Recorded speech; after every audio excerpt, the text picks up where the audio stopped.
such thing, but foodies are not agreeing to that. That is number one. Number two, not all food items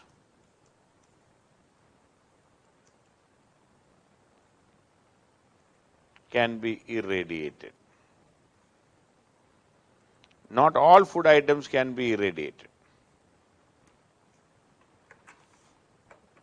See, for example, high fat food, milk, eggs. See, if we can extend the shelf life of milk, if we can extend the shelf life of eggs or any high fat food item, it would have been wonderful. But it is not possible. Not all food items can be irradiated. These three, they cannot be.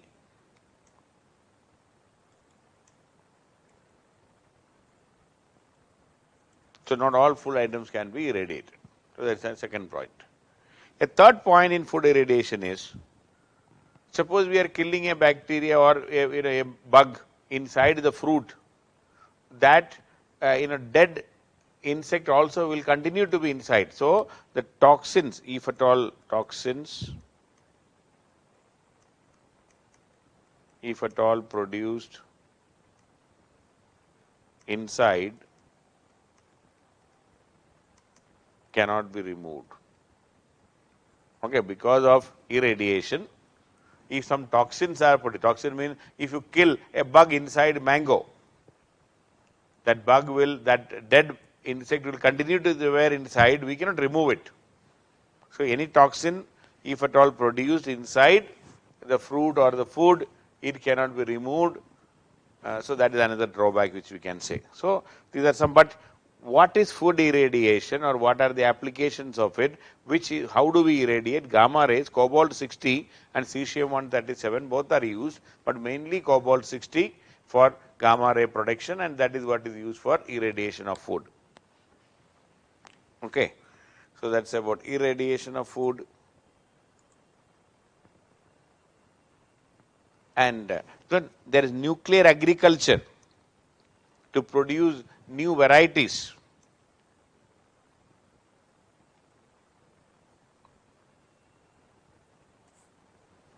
Application. And there are, across the world, the nuclear scientists try to induce, because of when you are exposed to radiation, the chances of mutation is very high. When exposed to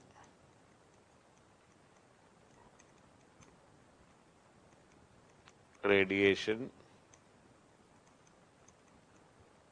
mutation takes place, and we try to take advantage of that mutation. Okay. So, that is the idea behind the whole thing. So, BARC has produced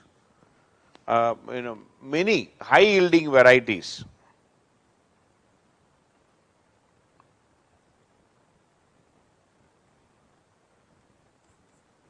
High yielding varieties of groundnut,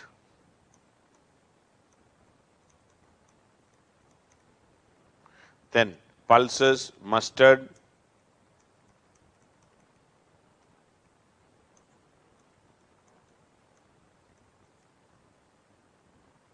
then even rice, jute, etc.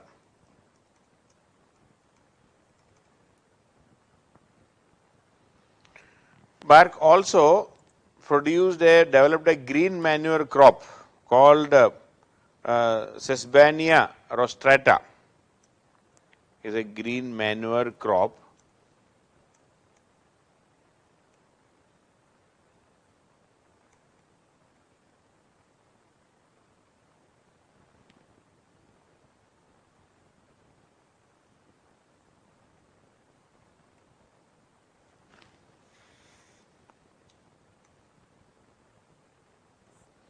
Sesbania rostrata is a green manure. So, it will produce, it can be used as a manure, it is organic, okay, we can say. So, which is very cost effective for small farmers. So, this green manure crop Sesbania rostrata is cost effective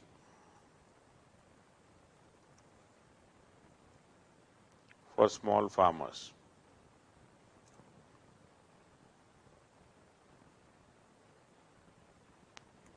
Again, for desert area, we have BARC has developed a plant called Acacia Victoria for deserts.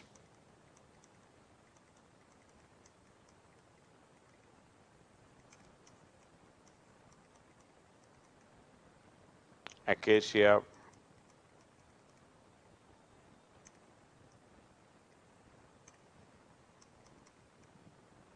Victoria. A hardened variety which can be planted in desert region. So it's a variety through mutation with more better qualities which can sustain more aridness and all. Also for micro propagation, for the multiplication of pineapple,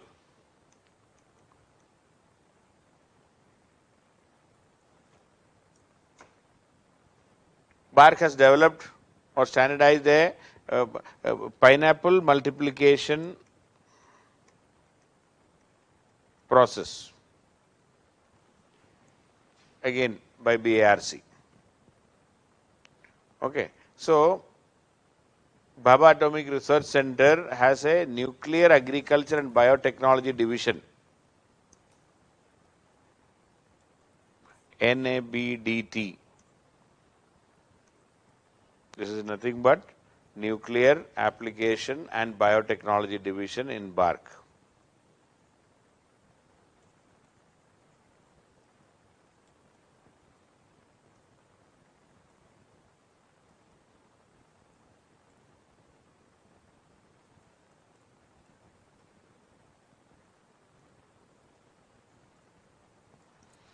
Nuclear Application and Biotechnology Division. So BARC has it, and they work on all these things. So broad-based research program for high-yielding variety, early maturing crop varieties. So the focus is on high-yielding varieties, early maturing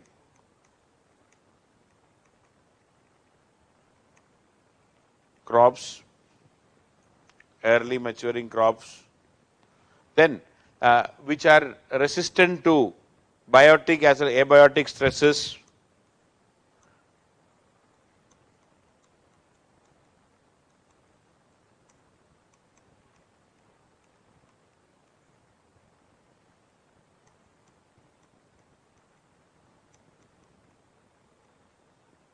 Okay, which are resistant to biotic and abiotic stresses.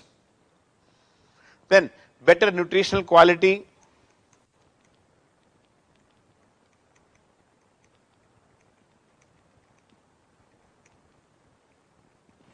Better nutritional quality and wider ecological adaptability.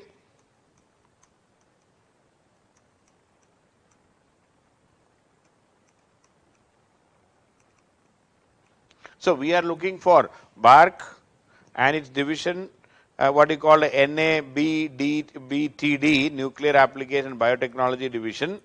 They are trying to create and produce high-yielding varieties, early maturing crops, crops which are resistant to biotic and abiotic stresses, better nutritional quality, wider ecological adaptability.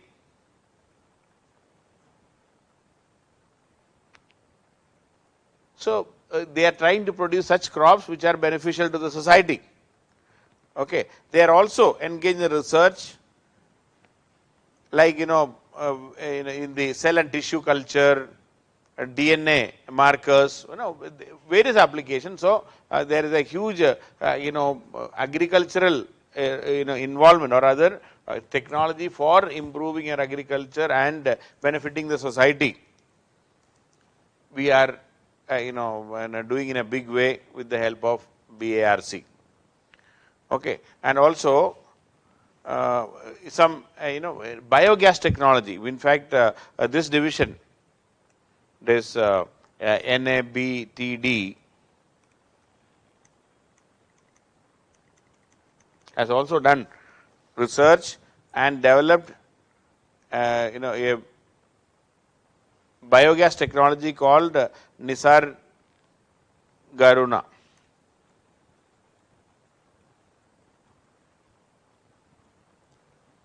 biogas technology for agro waste biodegradation.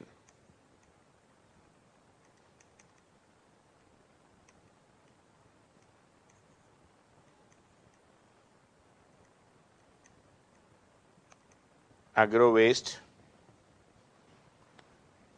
these are Garuna biogas technology for agro waste biodegradation.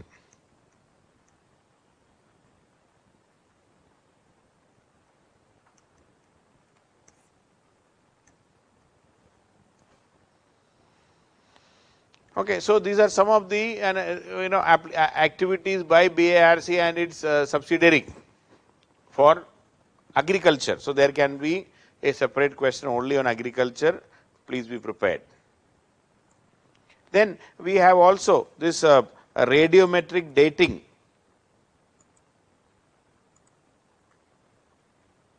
Okay, radiometric dating. Another application is to find the age, which is called radiometric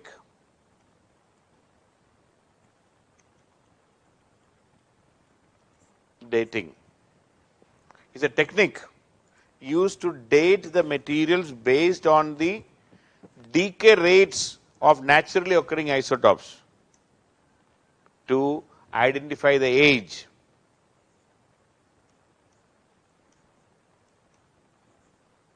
Of any material using the decay rates of naturally occurring isotopes.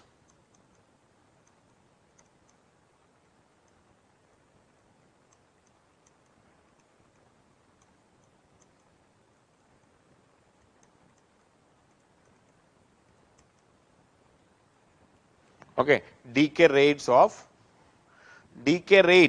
at the rate at which it will decay. See, now I will give a good example, that is carbon.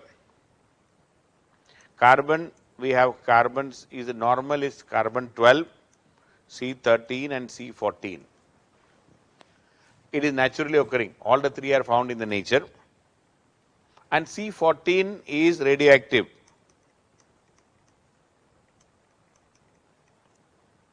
Okay, C14 is radioactive, and what happens is this carbon C14 it breaks down. Okay, suppose in a living plant, please note, in a living plant the ratio of C12 is to C13 is to C14 is always maintained.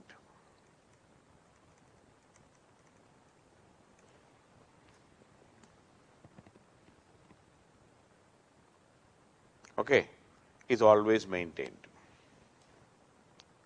Now, after the death of the plant, if you are talking about an organism, a living plant or an animal which is dead, once it is dead, what will happen? There is no new production of carbon in the body or in the plant, and what will happen? The existing plants C14 will start decaying, it will start breaking down, and the C14's half-life period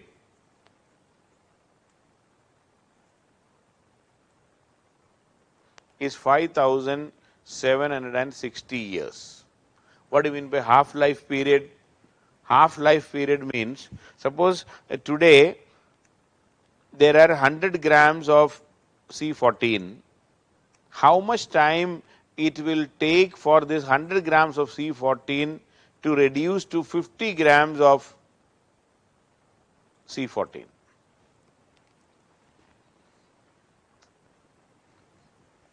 Okay, C14 is generally used for finding the age of any dead plant or animal or anything. Okay, so now from 100 grams of C14 to 50 grams of C14, the time taken is 5,760 years.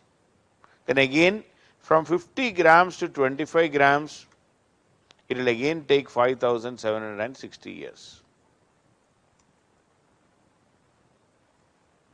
And from 25 grams to 12.5 grams, again 5,760 years. 12.5 to 6 1/4 gram, 5760. So this is called half-life period. Different isotopes have different half-life period. Carbon 14, it takes this.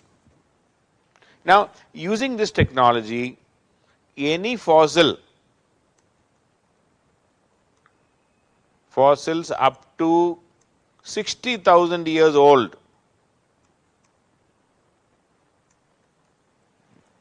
we can easily identify the age of the fossil.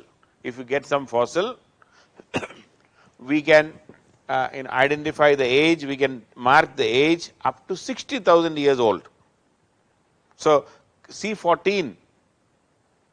So, what we are looking at it is, how much is the change in the ratio. See, when a living organism, I am repeating, there is a ratio of C12 is to C14, ratio is fixed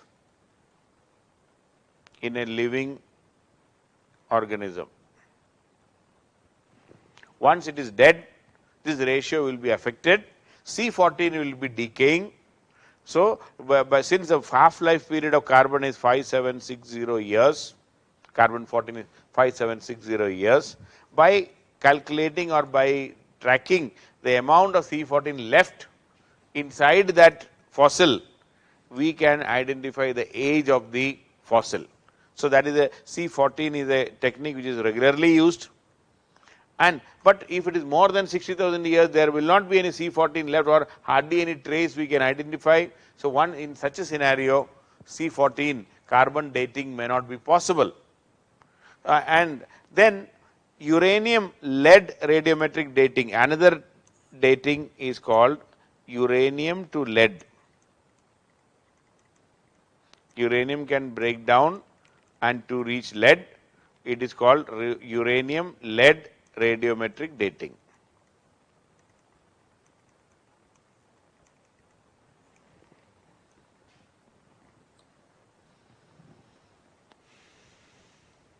And this dating identifying that how much uranium 238 or 235 is left before it finally reaches lead. Lead is the in the periodic table, that is the last one, 82.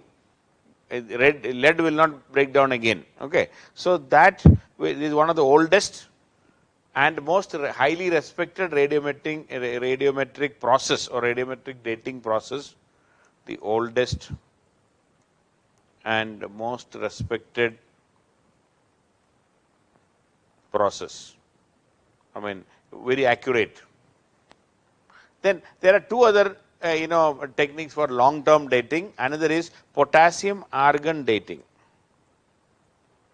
So one is lead uranium to lead dating. Then a third one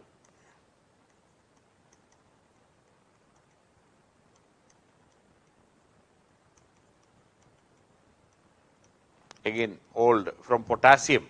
If potassium is present, especially in bones and all, using potassium to argon, the potassium will, some of the isotopes of potassium, potassium 40 will reduce to argon 40.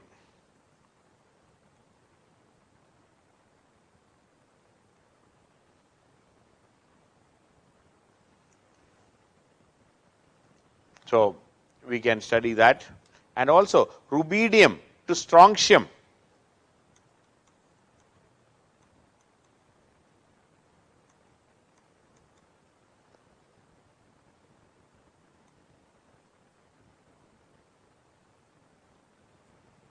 Rubidium 87 to strontium 87.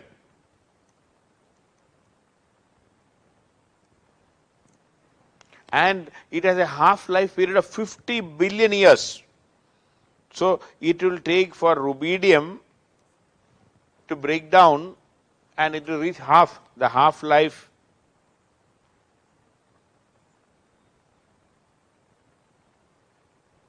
And the total age of the universe is only 13.6 billion years. So, it is 50 billion years. Okay. So, This is any object, even a trace of rubidium, if it is there, we can use that rubidium breakdown, rubidium to strontium breakdown will help us in identifying the age of any object, and its half-life period is almost 50 years. So I said 100 grams of C14. I'm a very simple man. I mean that we studied in school. Don't forget 100 grams of C14. How much time it will take to reach 50 grams of C14? That is what we call it as the half-life period, and the half-life period is 5760 years.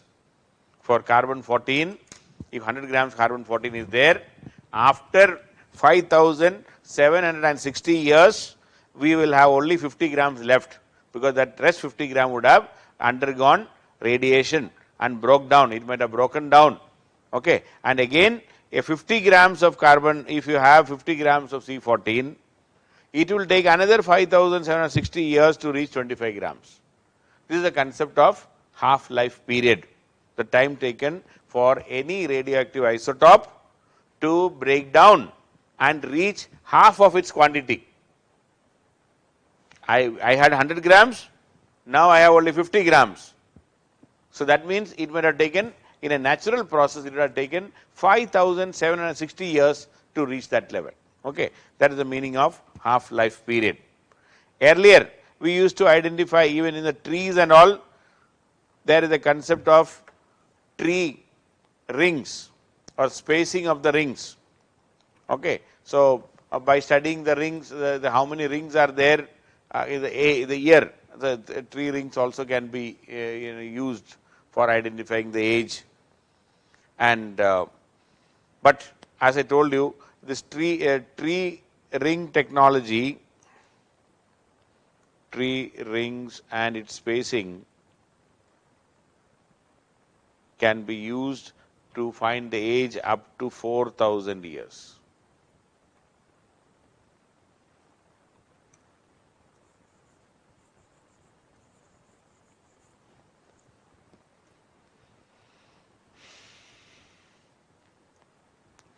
Okay, C14 dating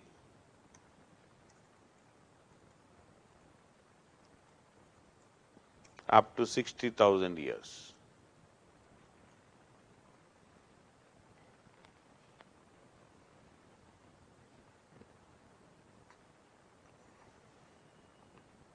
But if you want even older ones, and if it is rock and all, then we may be going for potassium argon dating, or as I was mentioning, in a rubidium strontium dating, uranium lead dating, radiometric dating. So there are three other: uranium lead, potassium argon, please don't forget, and rubidium strontium dating.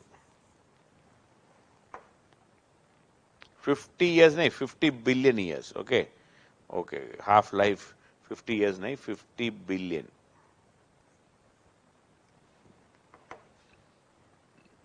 Okay, rubidium to strontium, 50 billion. That is where we can identify even the oldest of the objects in the universe. We will be able to identify, because the age of the universe is only 13.6 billion years. So we will be able to identify age of any object in this universe. Okay, so that is the situation as far as radiometric. So there can be another question: what is radiometric dating? Discuss some of its application, maybe, and which are the elements, or which are the isotopes which are used in that. I said all of them. Okay, so please be prepared for that also as a question. Indus Valley civilization, yeah, dating will be carbon sufficient, because Indus Valley civilization is only 4,000–5,000 years before.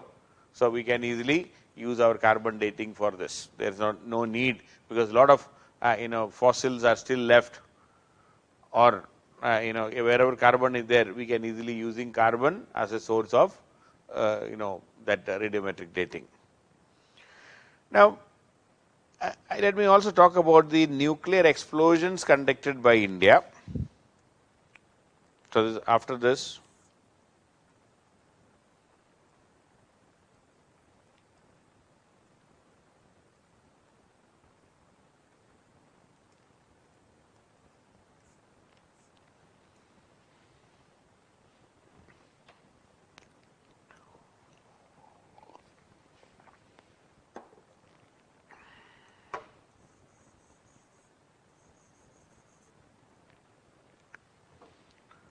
nuclear. So, these questions are for preliminary also, these are for main exam also. You study now, so that if it comes in preliminary, we can use it. Because these are all simple things, general, anytime it can be asked.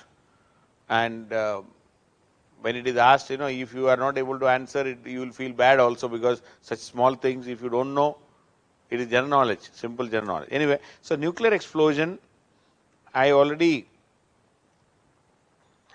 mentioned that we had conducted our first nuclear test in 1974. Smiling Buddha was the code name at Pokhran. It was a fission test.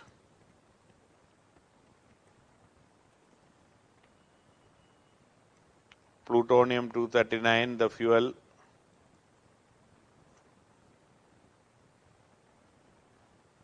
Okay, plutonium-239.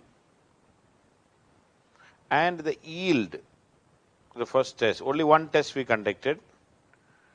The yield means the energy released could have been around 8 to 9 KT, kilotons.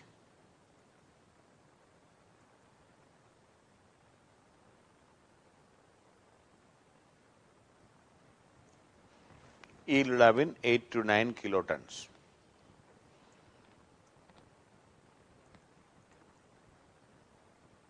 One kiloton, I said already in the class, but still I am repeating, is equal to 1 kilo means 1 into 1000, into ton is another 1000, or 1 million kilogram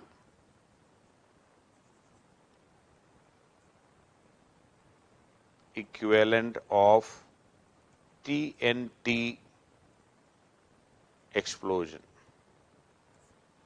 Please don't forget this, 1 kiloton is equal to 1 million kilogram equivalent of TNT explosion. That means if you explode 1 million kilograms of 10 to the power 6, 1 million kilogram means 10 to the power 6 kilograms of TNT, trinitrotoluene.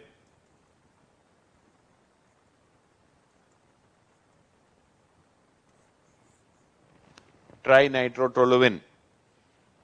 If you explode 1 million kilograms of TNT, what is the energy released? That equivalent is released in a nuclear explosion of 1 kiloton. Now, if you are saying 8 to 9 kiloton energy is released, means you are talking about 8 to 9 million kilogram TNT explosions equivalent energy was released. So, it is a huge amount. Okay, 1 kiloton. So, we have conducted 8 to 9, that was the original test, and it was a technology demonstrator. We call it as PNE, Pokhran explosion. Initially, we call it as PNE, peaceful nuclear explosion.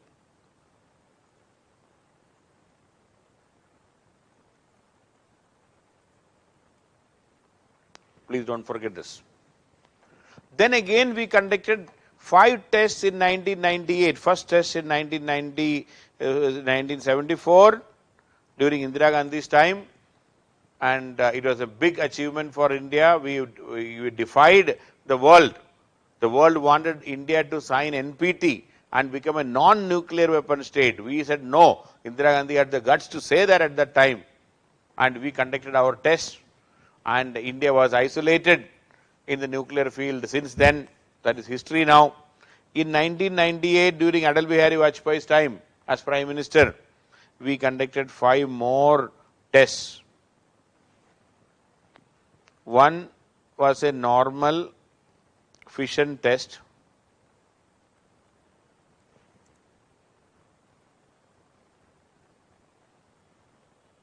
But this time around 14 to 15 kiloton yield. Along with that, we have conducted the second one, we conducted 3 sub-kiloton tests.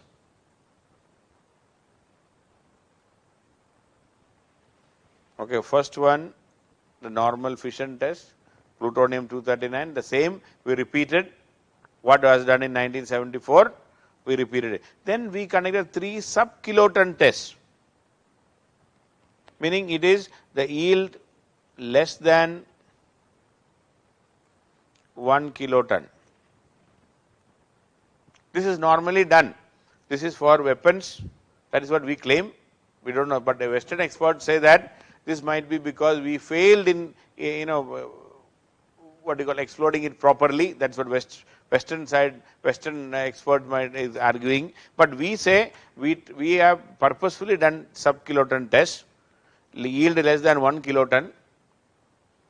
And the idea, the yield less than 1 kiloton, this is normally, this can be fitted, such weapons can be fitted in tactical weapons,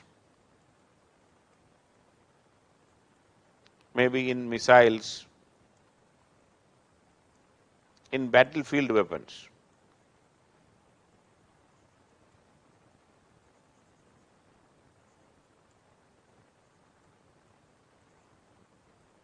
Tactical weapons are those which are used in the battlefield, maybe to destroy the enemy port, airport, to destroy the enemy troop concentration or enemy fuel dump.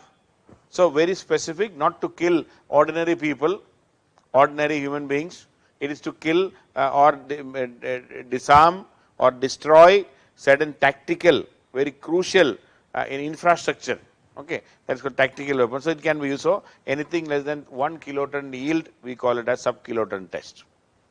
So 3 sub-kiloton tests we conducted in 1998.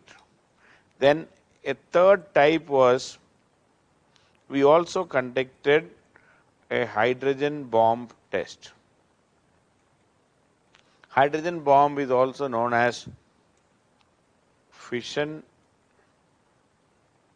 fusion test. It is also known as thermonuclear test.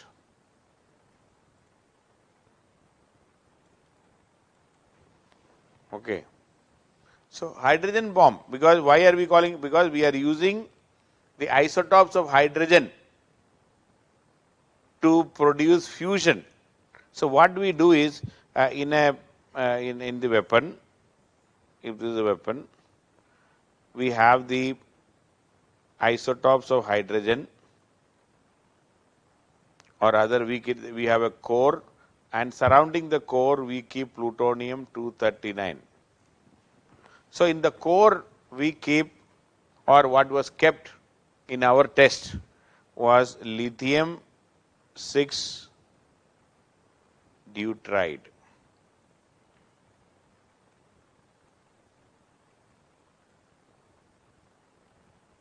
Lithium is the third smallest element, hydrogen, helium, lithium. Deuteride, deuterium, that is, deuterium is the isotope of hydrogen. Hydrogen with 1 proton and 1 neutron, deuterium. Hydrogen with 1 proton, 1 neutron is deuterium. So lithium-6 deuteride is kept in the core. Plutonium, because in a fusion experiment or fusion test, you need huge millions of, in fusion to happen, we need millions of degree Celsius temperature to conduct fusion. Millions of degrees Celsius temperature to create that fusion. Okay, so what is kept in the core is lithium-6 deuteride. So to create that temperature, what we conduct a fission first.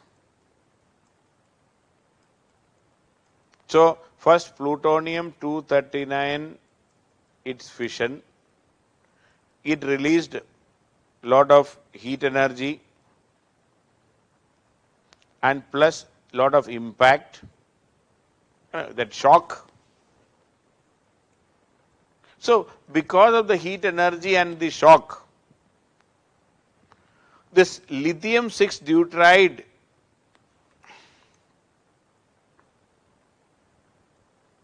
lithium 6 deuteride got converted into deuterium plus tritium.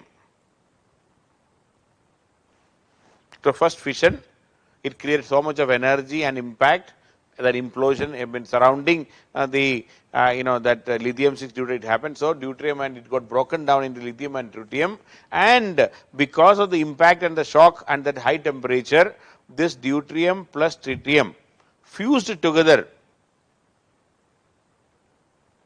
to form helium. Okay, fusion of deuterium and tritium took place to form helium. So that is a fusion. So first fission. So what is that? Please understand. First fission of plutonium 239. Second, because of the fission, because of the heat energy produced, millions of degrees Celsius temperature, and because of the impact of that, the fission, deuterium and tritium fused together to form helium. So there is fusion. That is why this bomb is known as, or this is known as fission fusion bomb. Fission fusion. It is also known as hydrogen bomb because the isotopes of hydrogen are fusing. Please don't forget. It is also known as hydrogen bomb because isotopes of hydrogen got fused together to release huge quantities of energy.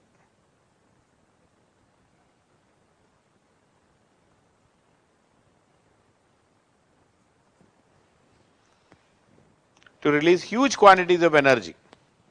Isotopes of hydrogen fused together. And it is also thermonuclear because it is happening at a very high temperature. The fusion takes place at a very high temperature.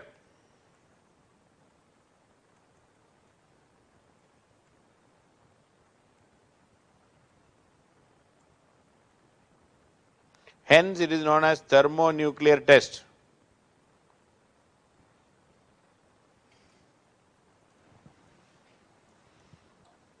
So, first some amount of plutonium explosion, fission, this resulted in fusion, first fission, then fusion, and in the process our experiment in Pokhran in 1998, it yielded around 45 kilotons of energy. Around 45 kilotons of energy got released. Fission and fusion resulted in around 45 kilotons of energy.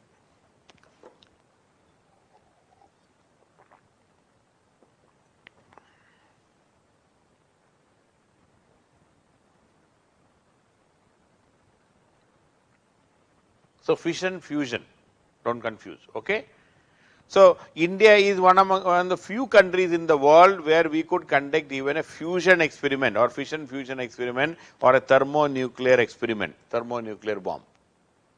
So this Pokhran 2 in 1998, it was codenamed as Operation Shakti.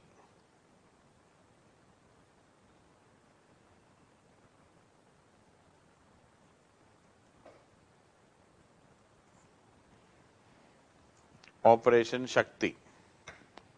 Earlier it was Smiling Buddha. So we have conducted 6 tests. So 1974 fission, plutonium 239. Then again the second 1998, again fission, plutonium 239. Then 3, 4, 5, 3 tests. 1998 sub-kiloton test.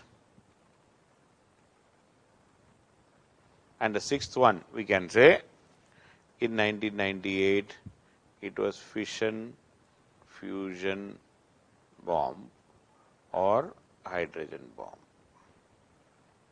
or thermonuclear bomb or thermonuclear test. So, we have conducted 6 tests till now, 6 tests so far.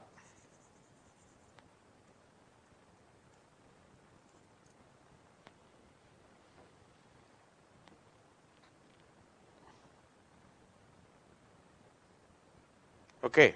So, these are the tests which we have conducted. Then a couple of terms. One I would like to say is the nuclear fallout.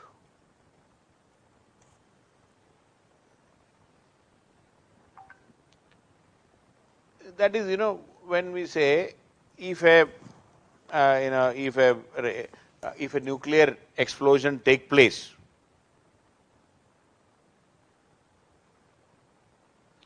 Operation Mission Shakti on ASAT, anti-sat. I don't know about that. Okay, I don't know about that.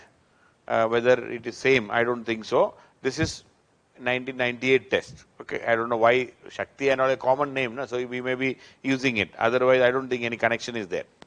Nuclear fallout word means if there is a nuclear explosion, if a bomb, what will happen when it is exploded? It will throw up huge quantities of dust, a mushroom cloud. Okay, it will throw up what you call mushroom cloud. And this will be kicking up lot of dust, even very micro in a nuclear material. Okay, the radioactive material in micro size. Radioactive material in micro size. So, once the nuclear explosion take place, this will finally, it may be thrown up in the air and ultimately it will settle down. It will settle down to the ground over a period of time. It will fall back. This minute radioactive material and all will fall back, the dust and everything will settle down. Maybe after a couple of years, it may take years together, it will settle down. And the dangers from that radioactive material which settle down later on, the dangers from that radioactive material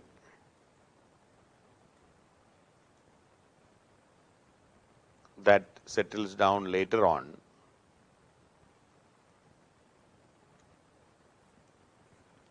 okay, dangers of that radioactive material that settles down later on, that is called nuclear fallout. Okay, it will continue to radiate, it can create a lot of problem, health hazard. It is a nuclear fallout is basically the health hazard. Even after many years of nuclear, see in Nagasaki and Hiroshima, even though the nuclear explosion took place in 1945, even today, this micro radioactive material which are spread around in that region, it can create some or other damage to the, that because the radiation, it is produced by that, it can produce damage to life, to tissues, and it can result in mutation, it can result in, even miscarriage of, abortions. So these kind of damages due to a slow damage, due to the nuclear material which is spread around, we call it as nuclear fallout. So the radioactivity in a latent radioactivity, not active, latent radioactivity, we call it as nuclear fallout. Okay, so please understand that.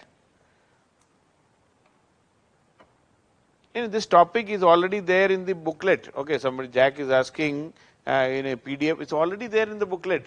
Our science and tech booklet, this is there. All these things are covered, and in the material definitely it is there. I don't think it is required. Okay. So this this mushroom cloud in the any explosion, nuclear explosion, it will come. But if it's an underground test, it will not be seeing that. But if it's an open test, mushroom cloud will be there. Okay. So that's about the nuclear fallout. So I'll stop here today, and tomorrow I'll continue. I have some more. So as I said, let me wind up. And then Manish will wind up in a few days his environment related topic. A couple more classes he may be requiring. So that is how we will be finishing this. Okay. So please understand, a couple more classes,